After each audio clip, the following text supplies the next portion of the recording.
call. So everyone is here. Okay, that's weird. Okay. Yeah. I'm sorry. So everyone is present, except for Alder right now, Alder Johnson. Item number C, approval of tonight's agenda. Do we have a motion to approve? I'd like to make a change if possible. Okay. My thought was that there was the applicant for the Paulier property. If we could move that one ahead, but I don't see Jacqueline on the call. There is no Paulier property on the agenda. Well, it was in the packet. 840 South Jefferson. It's on the It's on the corner of Jefferson and Paulier, yeah. Oh, okay. Yep. But But I don't see the applicant on here, so. Well, that's the item number 6. Do you want to just leave it alone until we get to that item? Sure. And then you could motion at that point. If he's not here, we could. Yep. Okay, go forward. Okay. And then do we have a motion? So do we have a motion to approve tonight's agenda? So moved. I'll second. Okay, all in favor? Aye. Aye. Are there any nays? Okay, tonight's agenda is approved with the possible exception that we might make a change a little bit later on. Item number D, approval of last month's minutes. Do we have a motion to approve those? I'll make that motion. Second. Okay, all in favor? Aye. Aye. Are there any nays? Okay, the ayes have that as well. Item number E, regular business. Item E1, certificate of appropriateness 22-38. Consideration of possible action on a design review for a new garage located at 727, 729 South Jackson Street. Jason? Yes, so I think you've got a slideshow up in front of you there. Yep. So the location of the house, you can see on the map, it's in the Astor National Register District. On the photo on the right here, if we could study that for just a moment, that photograph was taken, I think, in 2019 by me, awesome photographer that I am. If you look carefully towards the lower right portion, you can see a garage behind the house. That garage is no longer present, but this gives you some sense of just how visible the garage is from the streetscape and rough idea of the form and scale of that garage. So if we move to the next slide, top left, you see a photograph also taken. No, wait, is it? I forget. That's an applicant. That's an applicant picture. That's incredible. Yeah, it's even better than my work. Anyway, you see they've got a new garage. So the application retroactively is seeking approval to raise and replace the garage with this new garage that you see here. If we want to move forward to my snarky recommendation, which I mean in all sincerity, staff recommends that city follow procedure and not issue building permits for things before they come before Landmarks Commission. I can say that the new garage as a new construction is generally appropriate for the district and the house. It's got the correct form, scale, orientation, that sort of stuff, but I can't really speak to the appropriateness of having raised the previous garage. Thank you. Yeah, I mean, when I went by the property, I guess I'll make a motion to open the floor real quick to discuss for a second. So moved. Oh, I'll Wait a second second. that. okay. All in favor? Aye. Aye. Okay, just briefly, I mean, I've been by all these properties and yeah, that garage is definitely in place. In fact, my thought was that if they were going to tear it down, I'll take it. But because it's in pretty nice shape. But having said that, so this is a retroactive recommendation, correct? That's what you said, Jay? Okay. Yes, work was done without a COA. Building permit was mistakenly issued without following proper procedure. Gotcha. Okay. Okay, well then I guess I motion to go back to regular business. Actually, I do have a question for Jason about what you just said. You made it sound like the COA was not issued because there was an error on the part within the city. You mentioned the building permit. Is that accurate? If not, what exactly transpired? So the applicant applied for a building permit. When that person in City Hall pulls up the property on their computer, it has a flag that says, hey, this is in a designated historic district. Prior to issuing building permits, the Landmarks Commission has to issue a certificate of appropriateness. Despite that flag being there, somebody issued the building permit without letting Landmarks Commission know that any of this had transpired. I had found out about this because they applied for a fence permit and I was reviewing the COA for that and saw the new garage listed on the site plan. So inspection has received a talking to about this one.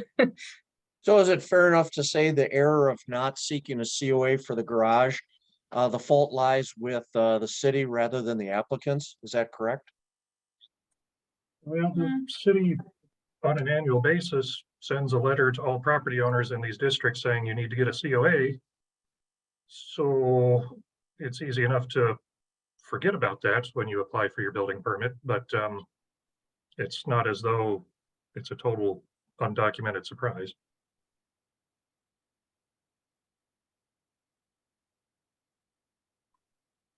Okay, Sorry, are thank there you. now additional procedures in place to safeguard this from happening in the future? Like you can't go to the next screen until you have uploaded the COA, or, I mean, there has to be a more foolproof process, I guess, if we have Mhm. We can certainly work on something like that. At this point, this was our upgrade. Before it just, listed historic and then whatever district it was in. Now it like flashes red at you. So it's supposed to be more obvious. We had the same for our floodplain. We haven't had one of these as a building inspection mistake in quite some time. So I think it's generally working. But I Okay. agree, if we could have some sort of a pop-up that if it is historic, like enter the COA number or something like that, might be Right. more effective. Yep, Yeah. that would be my only additional recommendation, if we can So make a Stephanie, what- suggestion to city that they look at a process improvement piece for that, that would be appropriate. Stephanie, what action is this commission required to do with this particular? Required nothing. It's your discretion how you review this COA application. If you find that the work is fitting and would have received a COA either way, you can go ahead and approve it. If you find that it is detrimental to the integrity of the structure or the district, you can deny, in which case we have some recourse we can take, but not, the hammer is not as heavy now, obviously. I mean, fortunately, it's pretty well tucked behind the existing home. But that's more happenstance, it seems, than anything else. Yeah. I can see in this case, if we were able to levy a fine against the property owner, they would just say, the city gave me the permit. I But- completely concur with that, Susan. I think the homeowner is absolved. Jason, you mentioned how a letter goes out, but something like that can be forgotten. That's understandable. I think the onus lies with the error, and it happens. It's no big deal. My thought is on this, because there's kind of a no effect here to for this commission to perhaps take no position on this application, to just say that this is a pass. Mhm. I agree. I like that as well. We all Then abstain. I'll make a motion that the commission take no position on this COA. How about a motion to return to regular business first, and then we'll Oh. make that motion. So I'll make a motion to return to regular business. Second that. Second. Okay, all in favor? Aye. Aye. Okay, David, now you have a motion for us? Now I'll make a motion that Landmarks Commission take no position on this COA application. I'll second. We have a motion and we have a second that we take no position on this. All in favor of that motion? Aye. Aye. Are there any nays? Okay, the ayes make it. I take it. We make no, whatever. However, he just said that. We take no position on this matter. There we go. Yeah, but having said that, I mean, I agree with what you said, David, that somehow or another, somehow the city's got to work that out where that becomes a part of the application where they can't miss that. Item number 2, regular business, certificate of appropriateness 22-40, consideration with possible action on a design review for a new sign located at 115 North Adams. So 115 North Adams was originally built as the Rockstro Bakery building. I think it was a shoe store fairly recently until a pretty extensive rehabilitation. It's in the downtown district. You see it on the map here.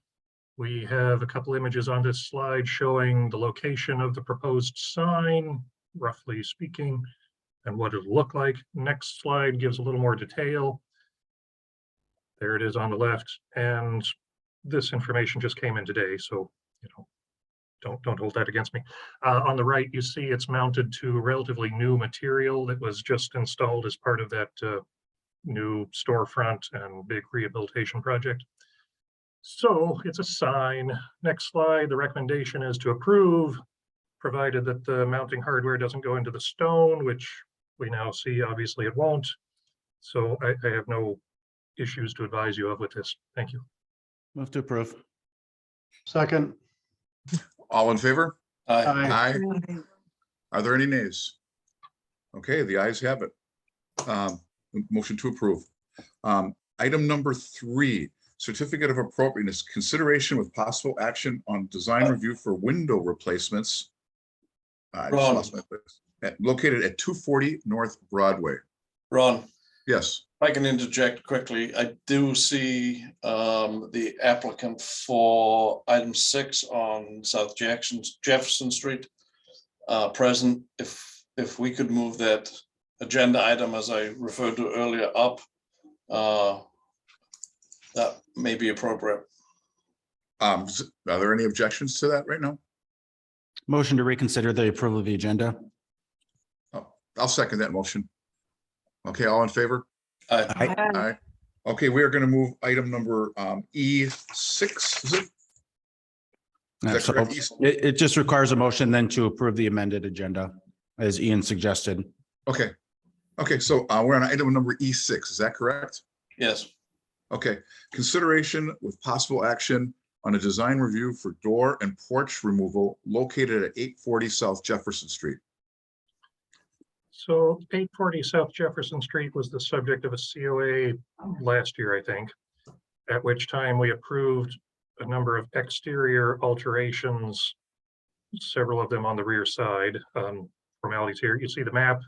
This is where we're at. It's at the corner, I think, as Ian pointed out, Portlier and South Jefferson. The photo on the right shows the front of the house towards the right along South Jefferson and the side along Portlier. We're discussing stuff on the rear facade, which is here. So this may look familiar. This particular COA calls for the removal of that stick-like second-story balcony deck and the removal of the door at the top of that balcony. The door will be sealed over with cedar clapboard siding, feathered in as best as possible to make it look as though the door was never there. And then we're getting rid of the deck. That's great. The recommendation here is to approve. Make a motion to approve. Second. All in favor, say aye. Aye. Aye. Are there any nays? Okay, the ayes have it. Motion is approved. Item number E3, we'll go back to that. Consideration with possible action on a design review for window replacements located at 240 North Broadway. So 240 North Broadway is in the Houseman Broadway Historic District. That was added to the National Register in 1999. This particular building is a corner property. I think it actually has a Dousman address as well, or several perhaps. But You may recognize it as having more recently been the Bancroft Garden, is that right? Mhm. So here you see it on the map. At the top right is a photograph, probably from the mid 1980s. It's here for reference. I want to point out, you see a little Sanborn map there. The newspaper article from 1909 describing this building as constructed makes it very clear that there were originally 4 storefronts, as you see, divided here into 4 rectangles. The one on the corner was specifically intended to be Felix Duchateau's new saloon. It replaced an earlier saloon at this site, but the brick building was built primarily to accommodate this saloon. And oh, by the way, it's got 3 other storefronts for income and then apartments upstairs. So just keep that in mind as we move forward. The National Register nomination package describes the building. It was in your packet as well. I just want to point out that in several spots it says retains a high level of integrity, and it talks about having original windows too, but I'm not going to get too wrapped up in original versus replacement windows. Keep that integrity word in mind though as we move forward a little bit later. So next slide, we've received some views of what the proposed exterior changes include. Just looking at this slide, take it in. The next slide is going to be the same thing with some highlighted sections. So of primary concern is along the Broadway side, you see a proposal to remove 3 small windows and a door and replace it with 3 very large storefront windows. And then on the Dousman facade, lesser concern here, removing a middle doorway or a hint of a doorway and substituting in glass, and relocating a storefront doorway from a center area to the side. Again, these are lesser concerns. The primary concern here is that, as you recall, I just said that that corner store was a saloon and intended to be a saloon. So a character defining feature of this property is the 3 small windows along Broadway. Those windows are up high enough such that you can't see in, you can't see who's in there drinking at the saloon or what they're up to, but it lets in light. So I'll be harping on the windows quite a bit. Next slide, we've got a few more views. Top left is a view of the Broadway facade. Top right is a portion of that facade. Bottom left, again, the Broadway facade and the rear of the building. Bottom right, comparable photograph, comparable angle. So doing my little highlighting trick. Again, in the upper 2 views, very concerned that we're addressing a proposal to remove character defining little windows and replace it with large storefront windows. Some secondary concern here at the back of the building, we know there were 2 storefronts. So currently we see a door, it's not highlighted here, for that northern of the 2 storefronts. And in the southern storefront where there's that 2nd story oriel or bay window, if you like, you know, we've lost sight of where that door might have been to that store. Okay, that happens. But just to emphasize here, my primary concern is with the substitution of large storefront windows where we currently have 3 smaller character defining windows. One last view, next slide, the rear of the building. The building currently has a later intrusion sort of addition on the back. It's a non-contributing addition, probably from the 1980s. I haven't researched it too much. Here, I'm not terribly concerned. Secretary of the Interior Standards make it clear that we can do a lot of things with this addition as long as we keep it sympathetic to the contributing primary building. So if you'll permit me the grace to go into some details. I've mentioned the Secretary of the Interior Standards. At a high level, those standards involve 10 discrete things. Here you see I've taken a screenshot of the National Park Service website. The proposal in changing these windows, the altering of the fenestration, well, let's read number 1 here. It says, minimal change to the defining characteristics of the building. Well, the changing of the windows is not a minimal change.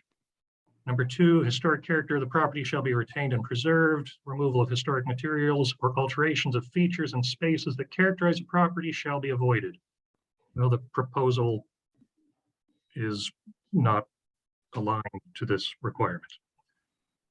Number three, this one's, a little bit abstract perhaps, where I say that number three says that changes that create a false sense of historical development, such as conjectural features, shall not be undertaken.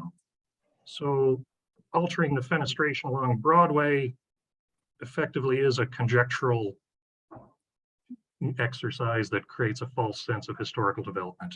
It erases a character defining feature and substitutes in a storefront window that would have been more common for, a bank or maybe a drugstore, but not a saloon.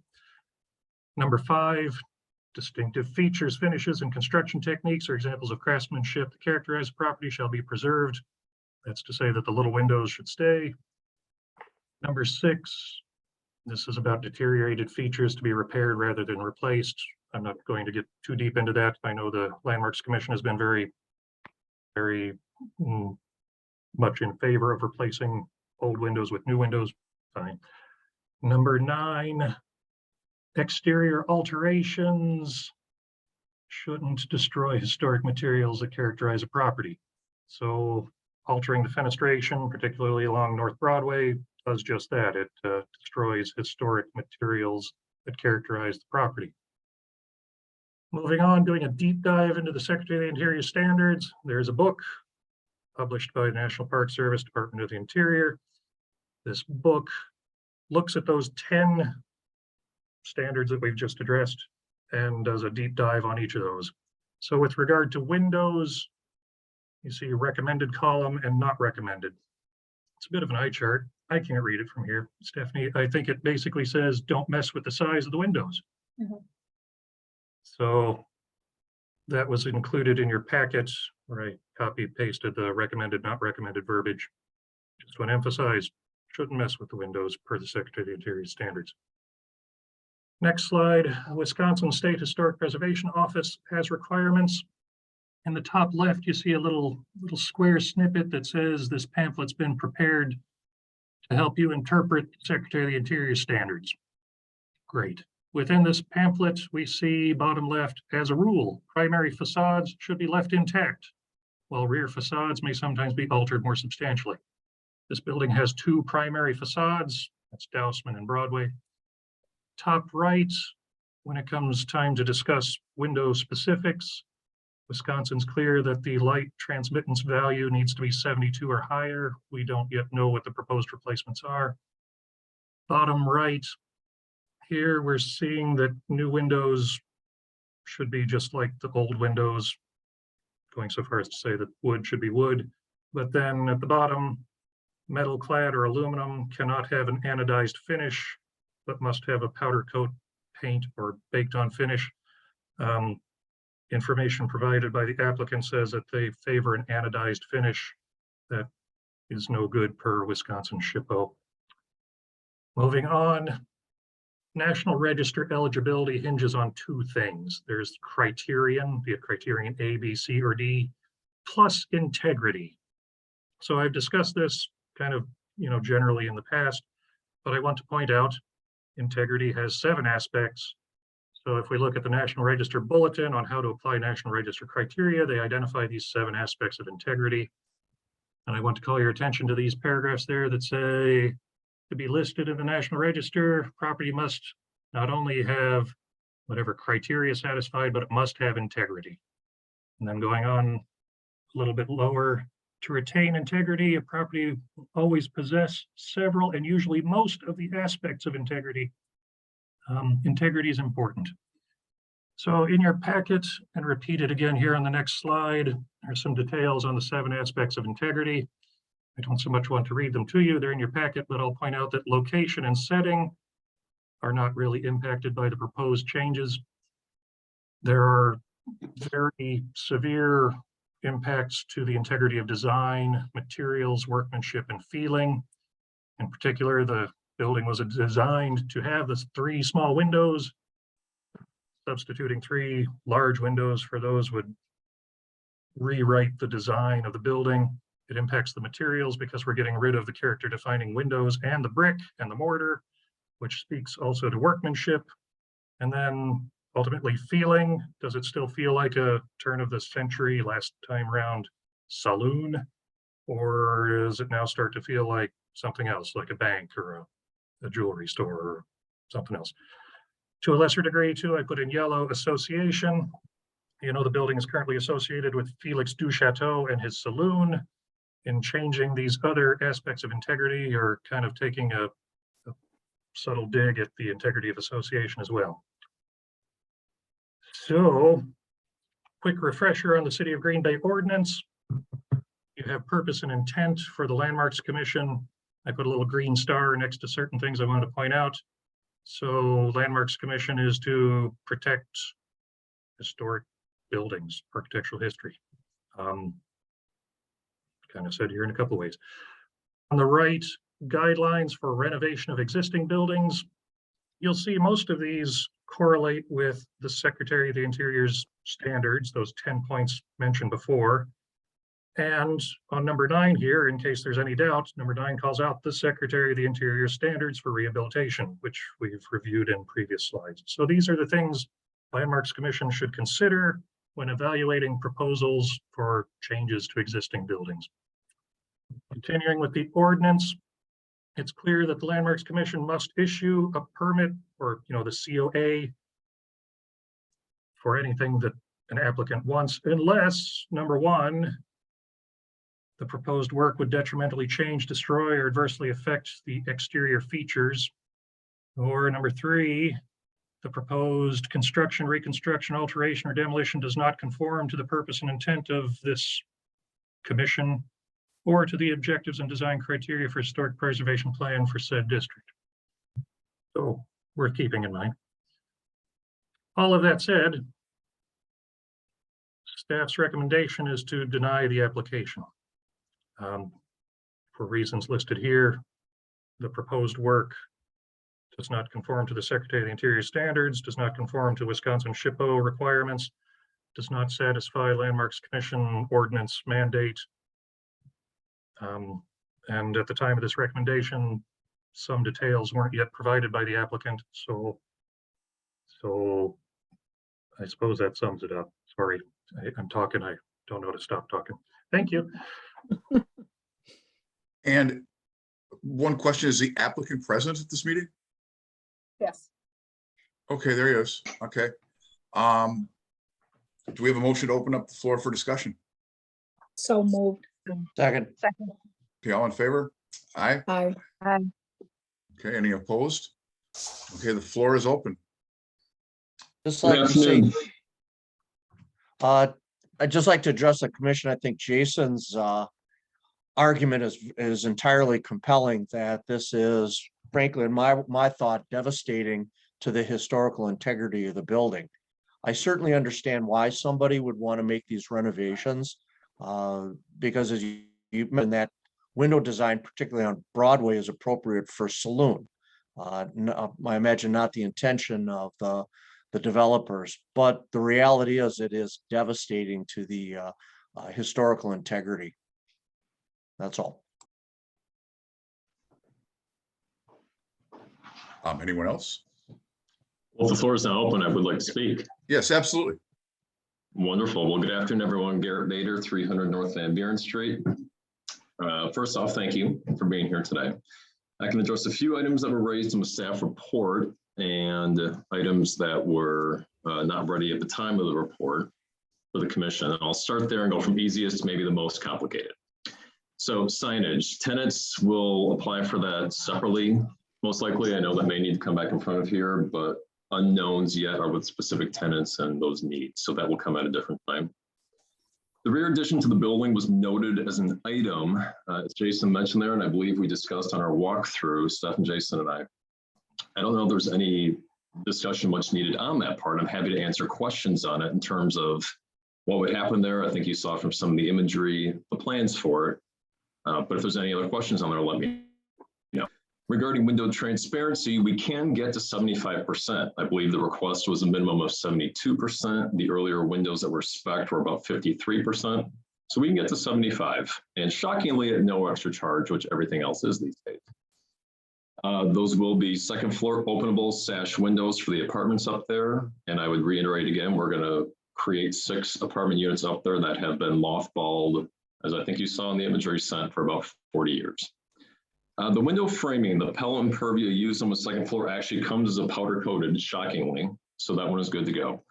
The first floor storefront does come spec'd as an anodized dark bronze. If that is something that is desired to go powder coated, we can do that. It's 10% more in cost, not the end of the world, but every dollar matters at this point.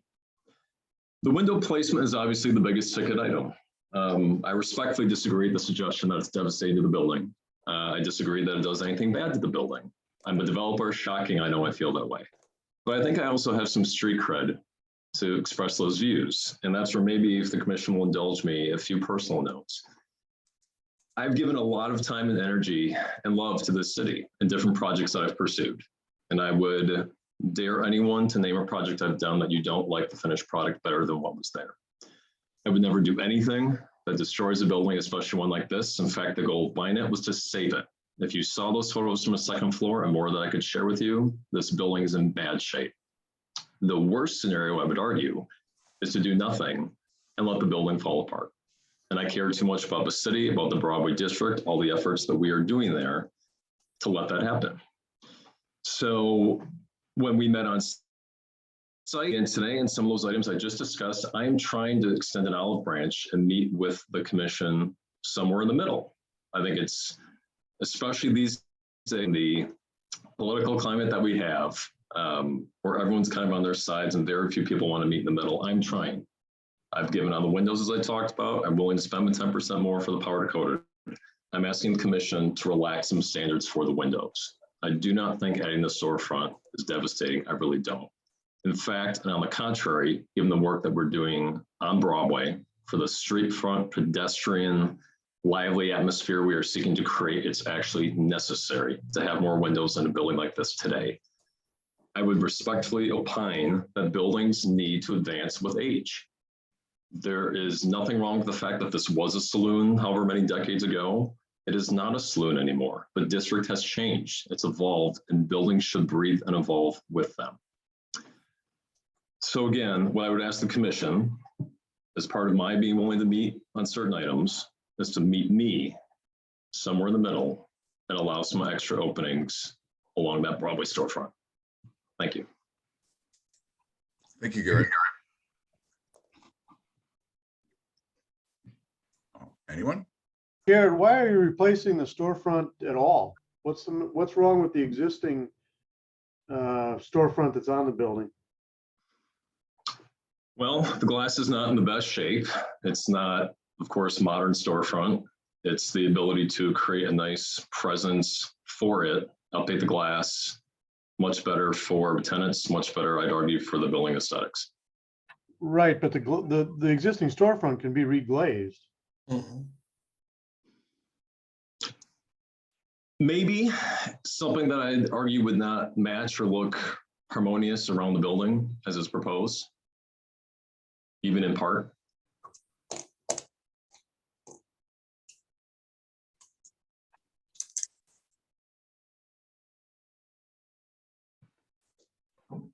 Anyone else? Any other questions for Garrett? Well, I would like to say it's a very intriguing argument, very compelling, well thought out and articulate. You're issue of improving it, except it comes up against the preservation aspect, which is the mission of this group.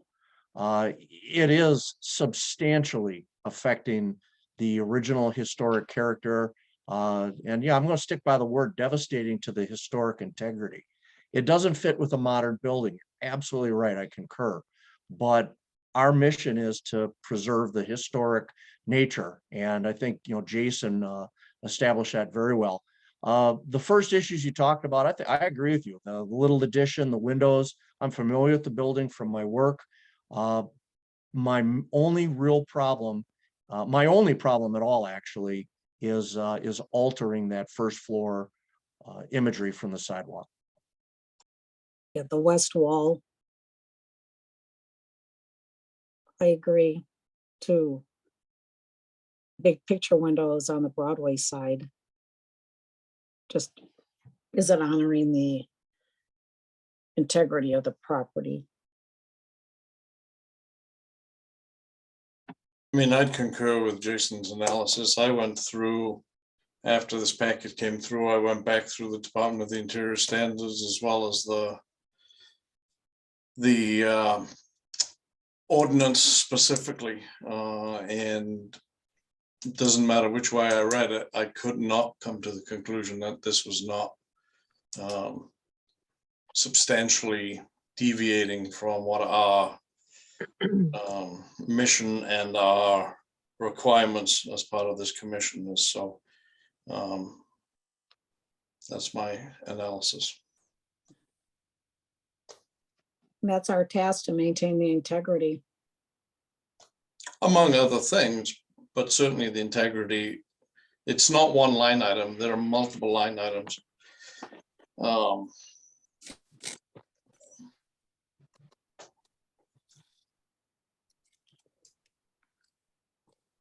mean, from everything that we saw and we heard, there are quite a few of the items that can be done. It's wall of windows that's the biggest objection here, correct? I mean, that's what Yeah. really, Yeah, Takes that away the west wall. integrity. face. right. Any And other? so point? Go I ahead. would just say, this is Rebecca, that I appreciate Garrett, seeking to save a property and, do something with a property that may not be in wonderful shape. And you're very eloquent in how you put together your reasoning. So I do understand from where you're coming from, but I agree with the others that in terms of preservation of a property and following guidelines for best practices, to allow the change in windows would be extremely different than those best practices, unfortunately. Garrett, are you gonna pursue historic tax credits for the project? No,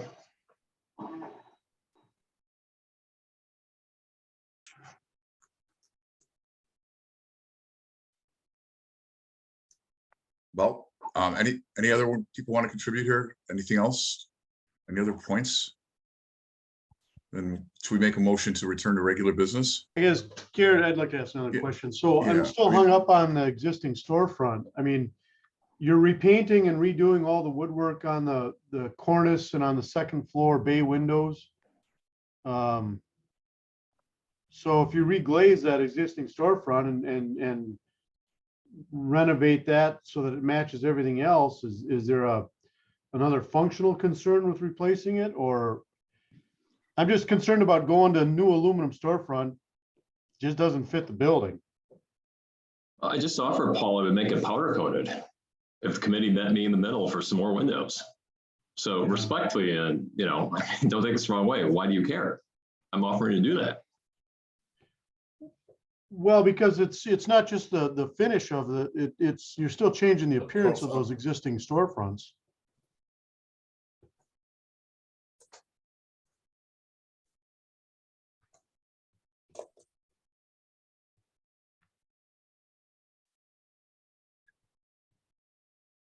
Anyone?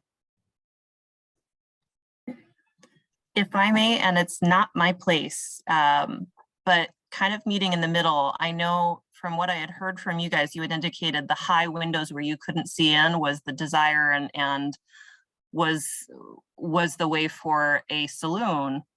Could there, and again, I'm not part of the committee, I'm here for item D or something, but what about a long set of windows that goes along the length that you're talking about, but only at that certain height? Would that be a meet in the middle compromise that would be viable for both? Okay. So Not in my For opinion. me, not for me.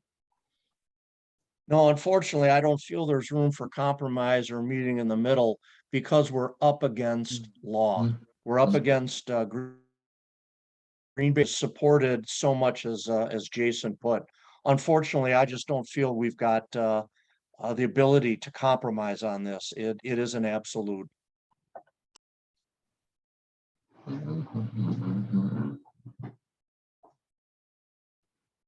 Anyone else?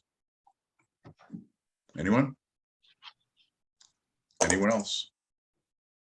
Okay, with that, I'll make a motion to return to regular business. Second, Second, All in favor? Aye. Aye. Okay. Before you start discussing, I'm like sliding the computer over so you can see. I'm breaking this COA application down to 6 different pieces. So I think it might be useful to discuss them as those pieces or give recommendations. So that way we have the total picture taken care of when we're processing this application. So the first one is the signage, which we are pulling from the application and they will take care of on their own. The next portion is that rear work on that addition. Were there any? We didn't have much discussion about that. Is there any that's needed? No, okay. what exactly are they going to do there? Right. I can bring that up again. We've been lovingly calling it a Burger King style rear entry. It's got those glass windows that all the Burger Kings had back in the day. Back here, it's like a greenhouse Burger King, so taking that out. Yeah, the main things here that I note are in the second story, you see we're introducing windows or doors or both. That's generally permissible on a secondary facade like this. So I don't have much, I can't point out anything that would necessarily say this is bad. I don't have any details though on, is this anodized finished stuff? Is it powder coated? What are we doing to the wall itself? Is that just painting? I don't know details here. That was my question. I guess the brick, what's happening to the brick? Is it being painted, rendered over in this? It's obviously not the same color. I'm not sure if it's the rendering or if it's. I believe this was called paint. I think that's what I remember from our site visit. In the absence of written details, I was recommending just blanket denial here until we, have an opportunity to review this with more details. So as it relates to the rear addition, I think, Jason, you pointed out in your review, that was a subsequent addition to the property. We don't even know the vintage, but it wouldn't be from the period of significance. And so my advice on that is I don't really care what's done to that addition, because anything that the property owner does is going to be an improvement on what's there now. So as far as I'm concerned, if we're going to look at this application based on the 6 items that Stephanie pointed out, I'm just going to offer up that everything I've heard is a dramatic improvement to the property. And the only objection I've heard to the 6 items, notwithstanding subsequent approval of signage in that process, is the windows, the new storefront windows on the Broadway facade. I'm going to offer up that the other 5 items, everybody on this commission agrees are an improvement to the building, and hopefully that would move forward. Are they separate buildings currently? Or are they one building? One building. The parcels have been merged, or were they? I think it's always been like that. I can't look That way, it looked like it was always one parcel. just like to say I concur with what Paul said. If a motion were made to approve all but the first floor window effect, I would approve that. I would approve that as well. Just to clarify, would that be no new storefront windows on the Broadway side, or would it include the replacement windows also powder coated first floor? I don't think we're there yet. Okay. That would be on the Dousman side.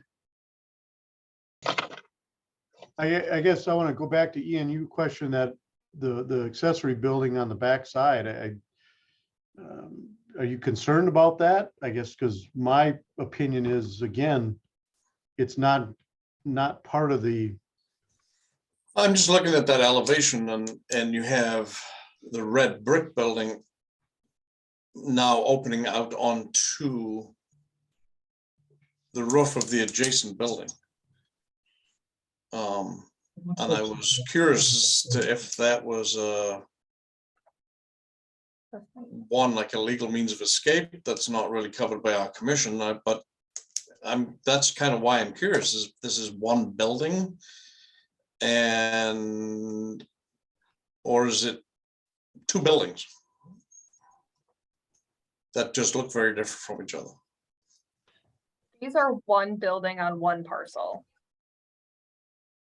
But the standards would treat the one-story addition as an addition to the historic building. It's an addition to the existing historic building. Yes. It's and- not an independent building.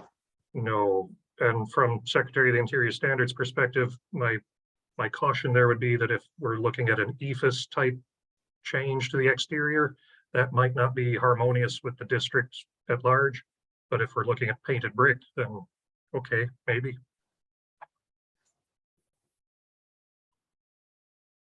I guess I'd like some clarification around what the intent of the finishes and so forth are on that small single-story addition before I'd feel comfortable that I understand enough to approve something or deny it. On the floor back up. Yeah. I'll make that motion to open the floor back up. Second, Second. Okay, all in favor? Aye. Aye. Okay. And Garrett, you're obviously still with us? Once I can find the unmute, yes. Hey, there you go. Did you hear that last question? What is the specific question that I can answer? You're looking at for that small single-story building. What is the treatment, I guess, of the exterior wall? Nichiha-ish, if not Nichiha directly. I'm sorry, I didn't catch that. What was that? Nichiha, Siding? it's a fiber cement panel. Yeah. Fantastic product, may I say. But depending on what happens with the second floor ephes that is on that building right now, we're going to try to test and chip away at part of it to see what the brick condition is like underneath it. If it can be taken off and the brick re-exposed, I would personally like that. If it can't, the ephes stays, it probably will drive the coloring of the first floor part there so it looks a little more harmonious. Where is the current ephes? The second floor where it says Bangkok Garden on that south face of the second floor. That's an insulating foam on there? Yeah. Really? I thought it was painted brick, but I don't know. It's ephes. I would have said painted brick too from the photograph, but I'm sure you know it's your building. I disagree with all of you. I think it's just a parging coat. Right. But, or it's not I don't know if it has an exterior insulation finishing system on it. I don't think it's got insulation on it, but again, I don't know. But bottom line is, I guess my comment remains, I don't know that this commission needs to concern itself with the secondary one-story building because it's not contributing to the historic building that we're talking about. And so if I throw the precedent word out there, even in the historic district where we've had non-contributing buildings, we've essentially, allowed the applicants in the past to do things that might not be considered historic, part of the historic. They weren't contributing to the historic district. And I don't think, Jason, correct me if I'm wrong, but this addition on the back is insignificant to what we're talking about. Am I wrong there? Well, this addition on the back is very visible. So anything done here is going to have some sort of impact on the district as a whole. And that's where I'm voicing my caution that I don't know the details. Looking at the rendering there, that looks pretty ultra modern contemporary to me, which might be considered as detracting. Whereas what exists is a red brick of a similar shade to that of the big building it kind of blends in, disappears. So I don't know, this white thing with the little pent roof awning or whatever, that I don't think is going to blend in, but that's just my shooting from the holster kind of opinion there.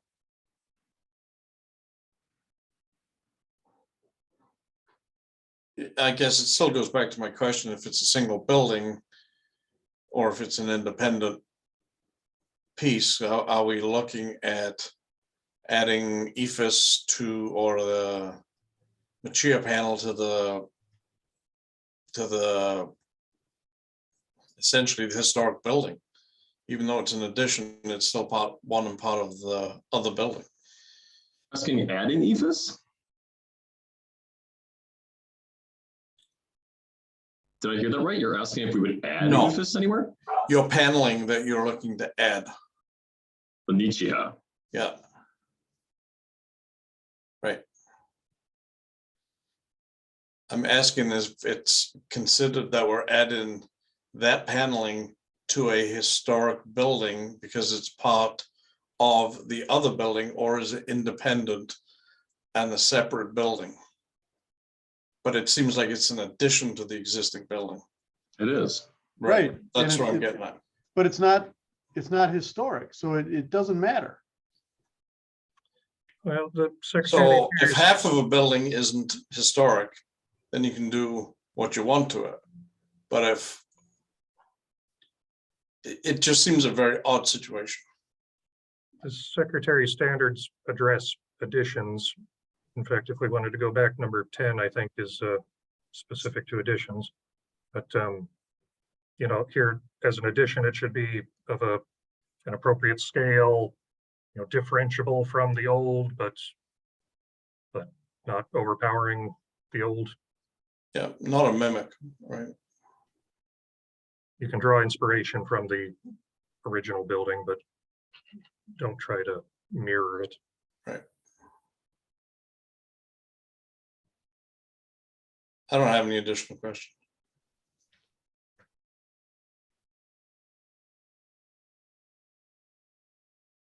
Motion to go back to regular business. I'll make that motion. Second, Okay, all in favor? Aye. Aye. Aye. Okay, Aye. anyone opposed? Okay, we're back to regular business. Wait, I'm at a loss on this one. Does anybody have a motion or any proposal or anything they would like to throw out there? Ron, but Yes. before motion's made, I'll just disclose this now. For anyone who watches city council meetings, which I'm sure you all do because they're ragingly interesting. You probably know that anything with Garrett, I abstain from because he's on my executive committee and oversees my compensation. So that is also why I'll be abstaining from this and why I haven't participated in the conversation.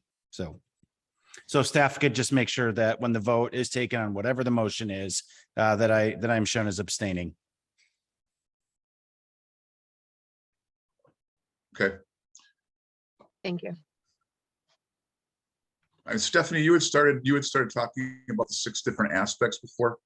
Are you suggesting that we break this down into 6 different recommendations, or that we? It's It up sounds to to me, you. it sounds to me like Jason.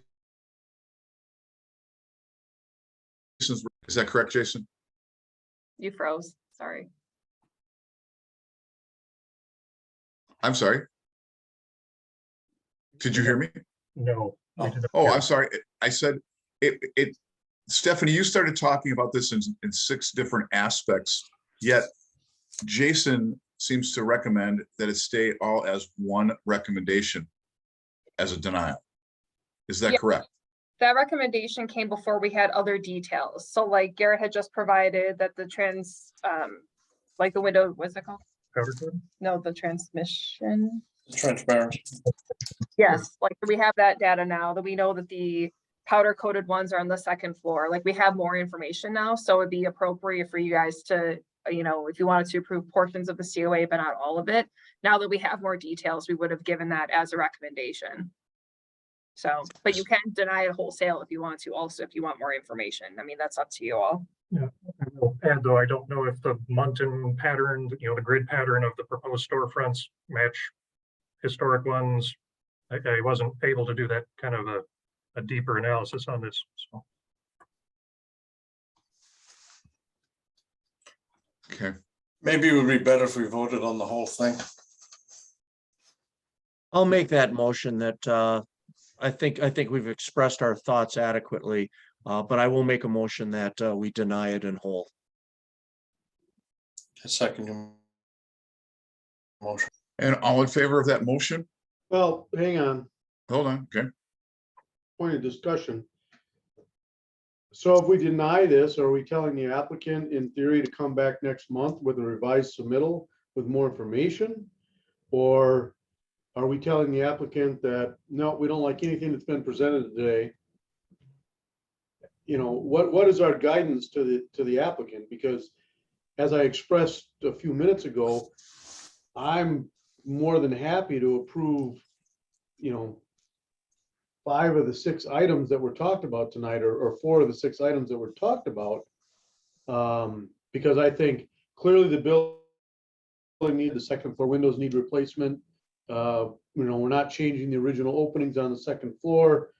The applicant stated that the windows are gonna have a powder coated finish and a light transmission that is historically appropriate. So a good percentage of the renovation work that's been discussed, I'm in favor of. I don't know what the applicant's timetable is for starting the work and the rest of his building permit process, but there's no reason to send the applicant away without some sort of guidance as to what this commission really intends to do. I mean, the building is an historic architecture in the Broadway district and needs to be preserved. But I guess I'm just trying to determine what a denial of the application says tonight. Where are we going with this? How do we get this thing back on track so that, you know, the preservation of the building can move forward in the future? You know, I concur with Paul on this. I really do. I mean, 5 of the 6 things are pretty much up to standard here. And everything he just said is true. And you know, if we were to approve the approve the project minus those windows, it sounds to me like Garrett would be able to get started on this and maybe come back with a different idea for.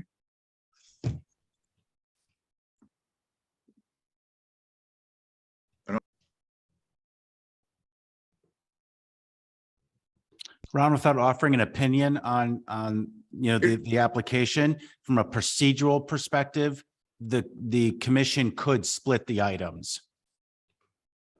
I believe that we can. Right, that's what I'm suggesting. You could do that if the commission so chose to do so.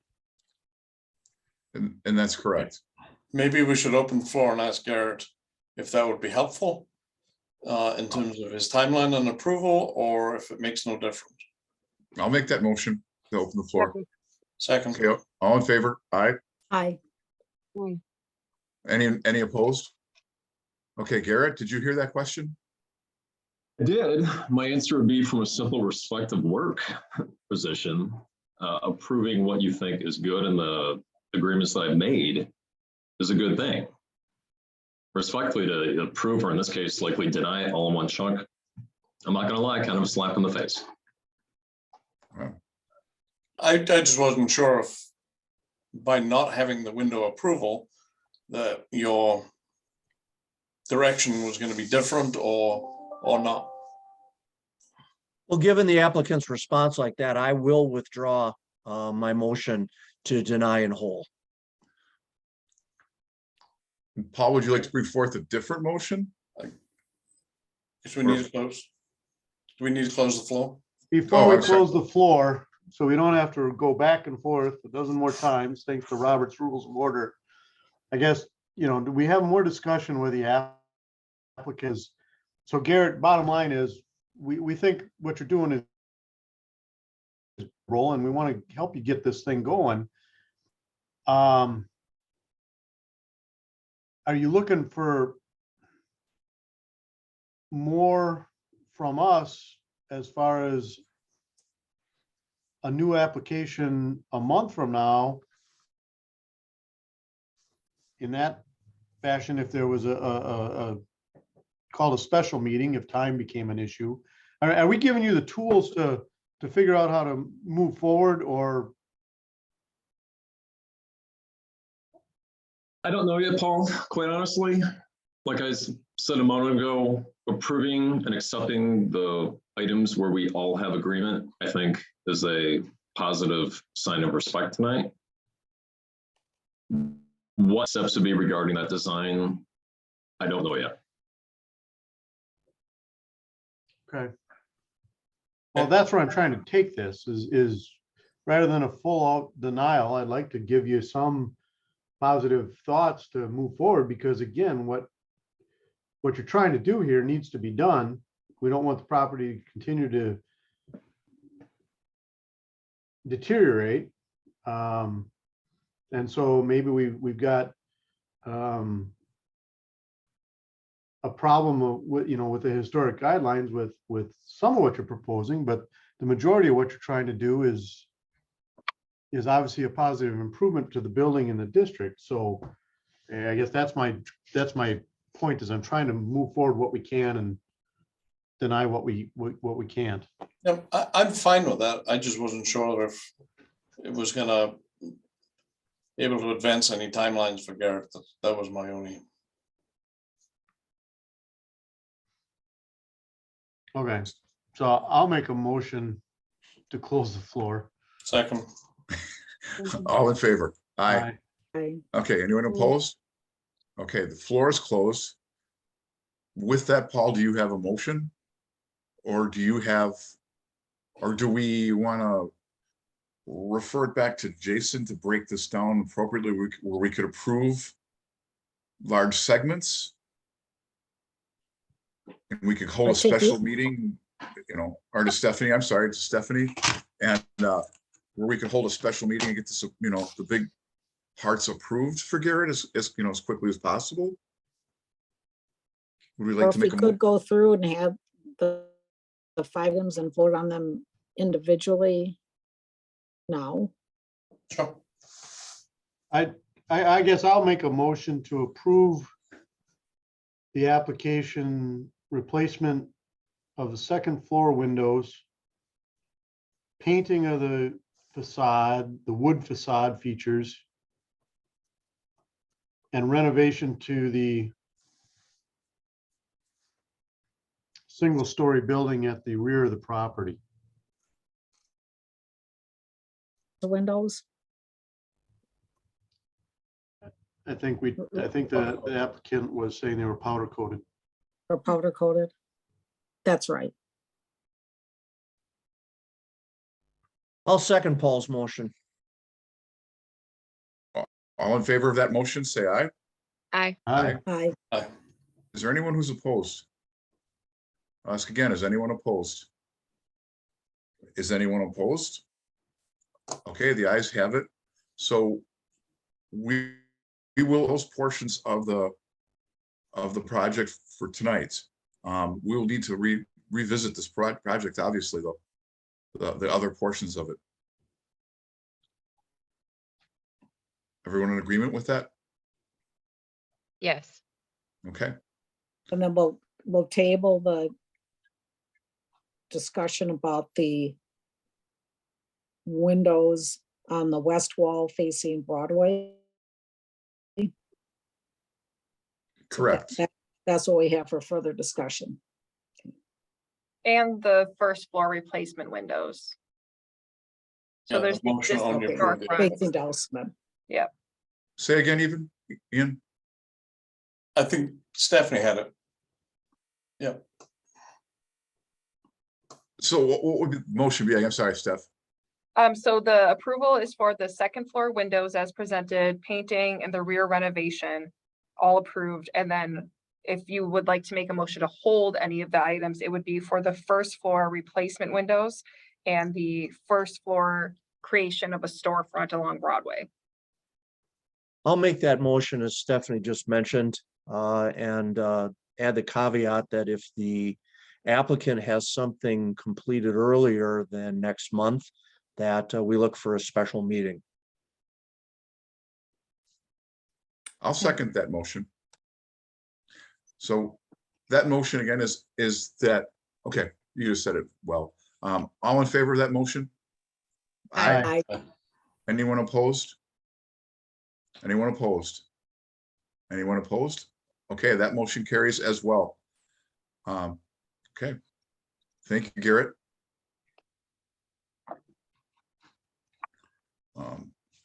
With that, we move to item number regular business 4, consideration with possible action on design review for porch repairs located at 130 North Oakland Avenue. Jason? Awesome. 130 North Oakland Avenue is in the, what do we call it? The Oakland Dousman, is that the district? It's a residential district on the west side. Here you see it on the map. Towards the top right, I've got a black and white photograph from the mid 1980s. I've got a much more recent photograph top right, and then an even more recent photograph showing storm damage to the porch roof bottom. So there's a bigger version of that. This COA calls for rehabilitating the existing columns, the one newel post on the porch deck, and the porch railings with the spindles, the railings, bottom rails. Beyond that, the stone pier footings below the porch, those will be leveled or reinforced appropriately with some subterranean stuff. The roof structure will be replaced, matching what was here, with a new wood beadboard ceiling, new wood soffits, a header beam of same dimensions, and then new wood stairs. I'm sorry, I said wood, shouldn't have said wood there. New stairs with a composite tread, new stair railings, probably one of the two pictured there. And then the porch deck itself, I believe it's currently tongue and groove wood. The proposal calls for a composite material that would look like this. These are relatively wide planks. I think it says on there 5-inch wide on the face. And you see they're a bit gappy, you know, something like you'd expect on a back deck for a house.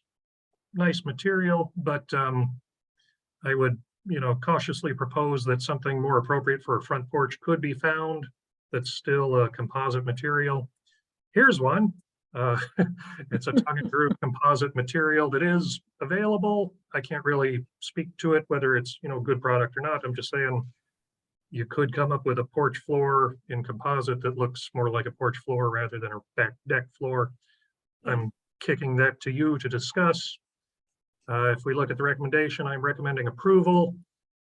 I'm recommending that you maybe spend a little bit of time considering and discussing porch flooring material and whether or not you like those stair railing systems that are proposed. But that's what I have. Thank you. So do we have a motion to open up the floor to discuss? so moved. I'll second that. All in favor? Aye. Anyone nay? Okay, the ayes have it. Okay, the floor is open. Any thoughts on what Jason just said? I know I drove by there and it's definitely in need of this work. There's no doubt about that. It most definitely needs the work. Is the applicant on the call? I am indeed. Oh, there you are. Okay.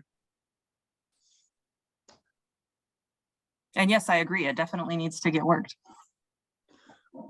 And what are your thoughts about what Jason said about a different composite and the structure of those rails? I mean, I know that the construction company that I have secured tends to only go through Menards, but I don't know if that's necessarily an argument that I think I would lose. If we're looking for something that seems to have more of a tongue and groove approach where there's not as much gapping, I'm fine. The one thing that I do want to strongly stay with is the composite, if that's okay. The reason being is the house was built in 1900. I could tell it's been painted over multiple times. And as you can, I don't know if they have any close-ups of it, but you can see the paint starts to fleck and it starts to look very grungy. And so I'm very excited for the potentially for the composite so that we can be able to keep this looking nice for a lot longer. Okay, I don't have a problem with the composite as long as it looks more like a porch material, So that tongue and groove where you don't see as much of the gap. right? Okay. I don't think that's an argument that I'll lose. We've already decided against what we had originally talked about after we had talked with Stephanie and Jason and Matt anyway, so. And generally, the composition of the elevation is remaining the same. Stairs Most remain in the same definitely. location. Same location. The only Yep, thing that we everything. are changing is, Jason, if you want to bring the picture up again, one of the comments that had been, oh, sorry, Stephanie. One of the comments, when you look directly at the porch, if you notice the stairs going up, they don't quite go all the way to the width of the column. So there's a little bit Right. of a They gap. used to.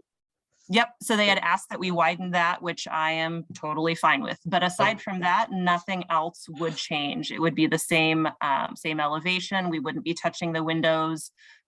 We'd be looking for the roofing material to be the exact same color as the rest of the roof.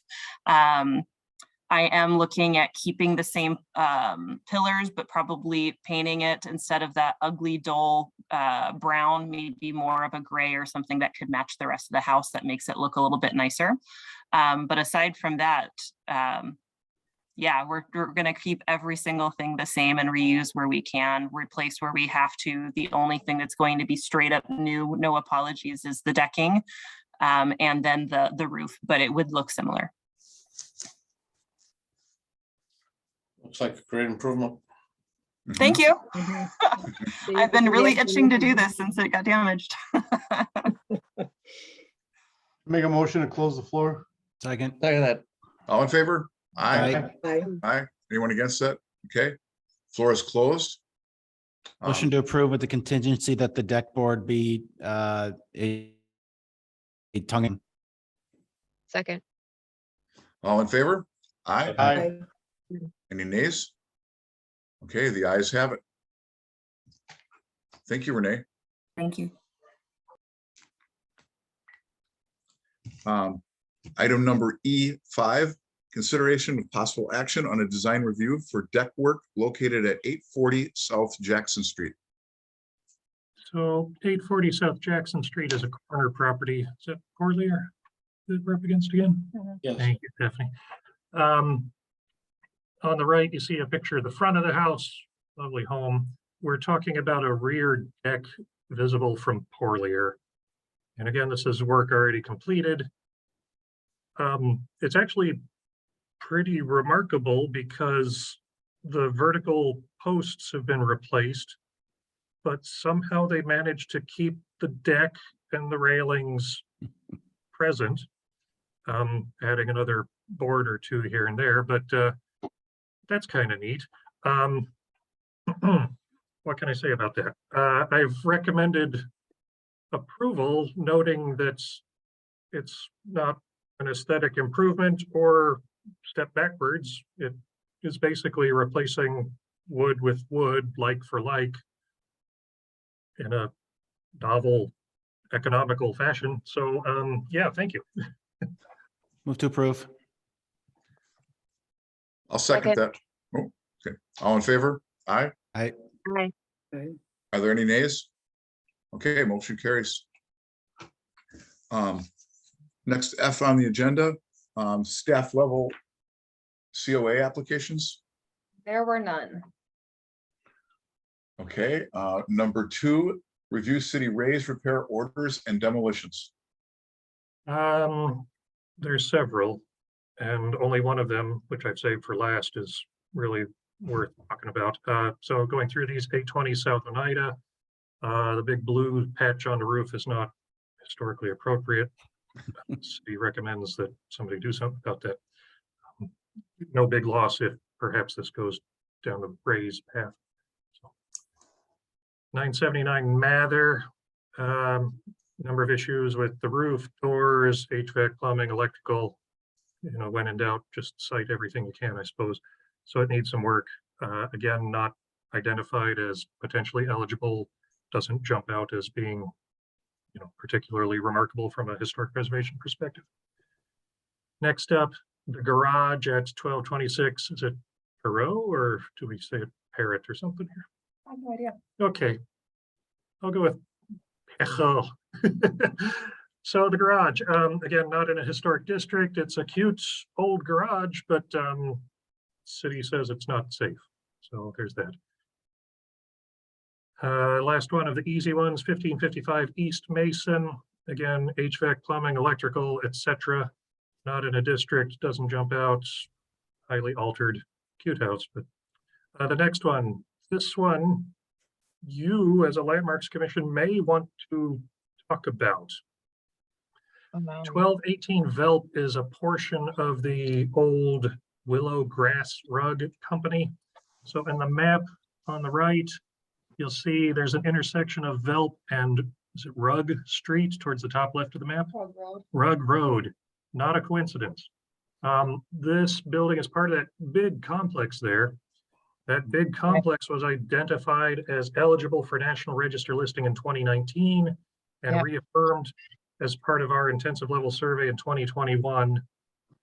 The raise order is a raise order, not a repair. I don't know if it applies just to this more interesting part of the building or the whole complex. I want to point out that since it is National Register eligible, anybody could nominate this for local designation. If there is a nomination for local designation, the Landmarks Commission has the authority to impose a don't touch it until we talk about it moratorium on it. I don't know what you want to do here. It's kind of eye of the beholder. It's a really neat property, could be turned into something cool, but it's out of my lane. You do what you want to do here.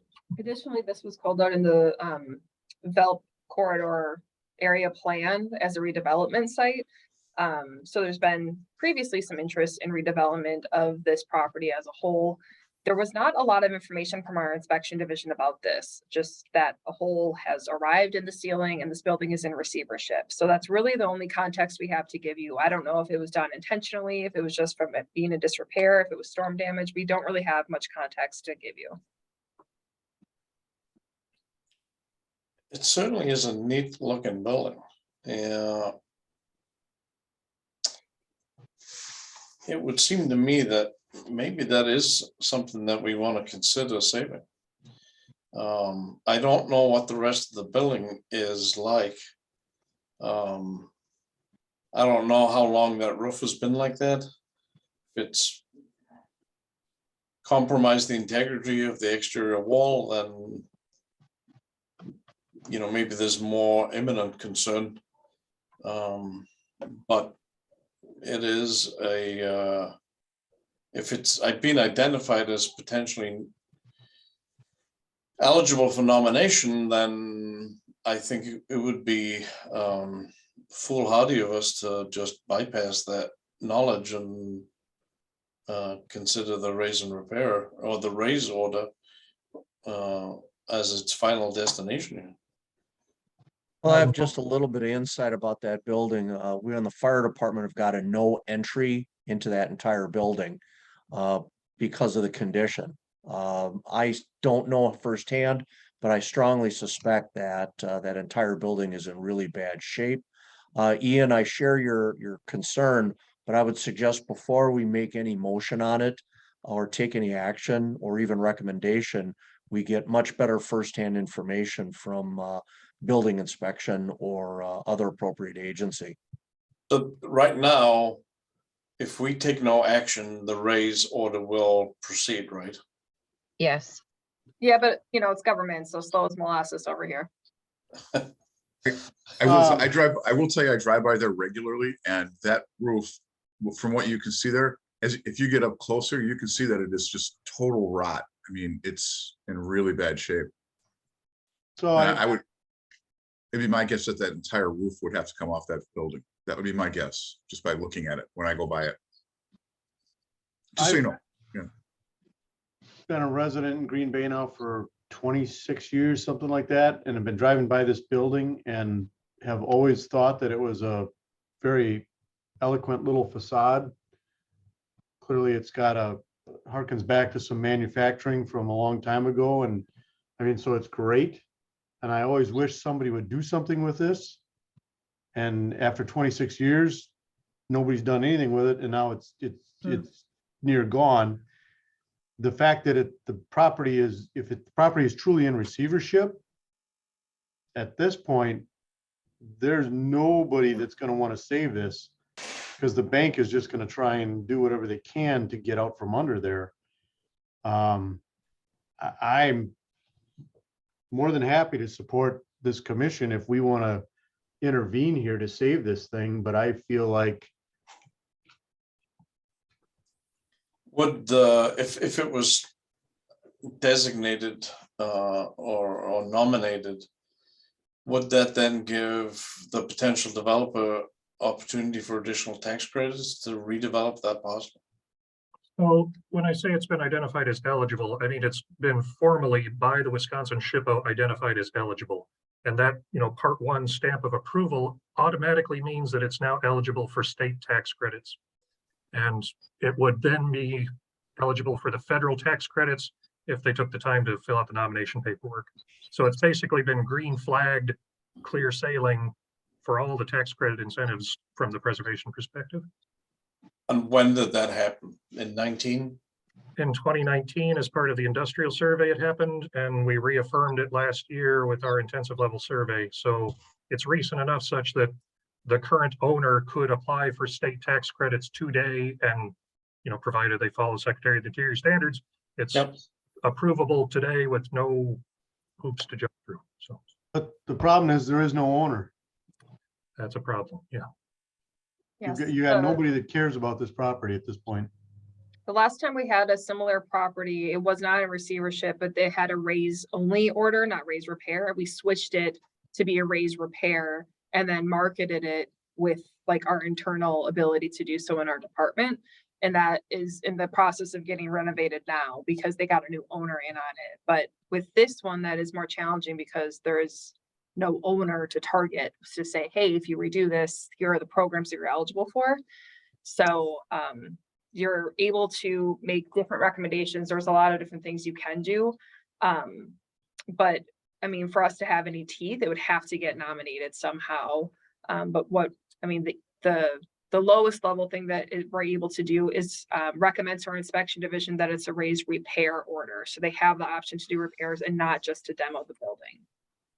Stephanie, if I'm looking at this right, I mean, this is an informational item only, which means we cannot make any action on this tonight. So either it shows up on next month's agenda or staff can just go ahead and make those inquiries as an Yes. administrative function, get that information, find out if we can convert it. And then we can put it on as an action item next month, right? Yes. That's a good point, Brian. So it seems to me, I think staff ought to at least do that so that we're making an informed Yeah. decision. I would agree. I would The agree. information that I want to share and highlight is that any person in the community could nominate this to the Landmarks Commission, which would trigger it as an action item on the next agenda. He's winking at all of you. No, when I'm he not says doing that. that because I don't know, I mean. I'm winking back.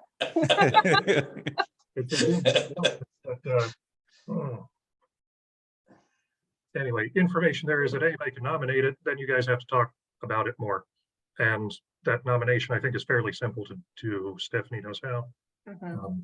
Online. So But yes, we as staff can dig into it a little bit more and we can place it back on if we feel like there's actionable things that can be taken for our next agenda. If not, I can just follow up via email to see if there's anything further that we need. That would seem wholly appropriate. I I agree. go with Brian, 100%. Thank you. Great. Okay, so we can do nothing right now. Correct? Okay, just give me your gentle nudge on what you'd like me to do, but It would seem like you might get a recommendation to nominate it. And as such, maybe some further investigation is warranted. Is that a motion? Can't have a Oh, we can motion. make it on it. We can't make a motion, right? Yeah. No We issue. can't make yeah. a motion, but I like the idea. Information. Look, Ron, and I say as the chair of the Landmarks Commission, if you felt, I mean, consult as a warranted action, perhaps that's a burden you're willing to carry is filling out that application. So again, that would have to be brought up as I'm not saying Yeah, you I do it don't- as Landmarks Commission. I'm saying you do that as a resident of the city of Green Bay, as Jason suggested. so I should just get a hold of Stephanie tomorrow, perhaps. Yep. Okay, I got you. Okay. I will do that, Stephanie. I'll give you a call tomorrow. Sounds good. Okay, Thank you, everyone. okay. Let's see, item number 3, staff update. We signed our contract with Legacy Architecture to continue on for phases 5, 6, and portion of 7. I believe you guys start next week with field work. Monday, Tuesday, Wednesday, driving around looking suspicious. Yeah. So we are getting started on our next phase, which is great. I Okay, think that's it. excellent. So Mason Manor goes to the state review board November 12th, is that right? Or no, not 12. November 18th. So I get to give a presentation. Okay, does anyone have anything else they'd like to throw out there tonight? No? The date of our next meeting is Wednesday, November 16th. With that, do we need a motion to Move to adjourn? adjourn. Okay. Second. All in favor? Aye. Aye. Have a good evening, everyone.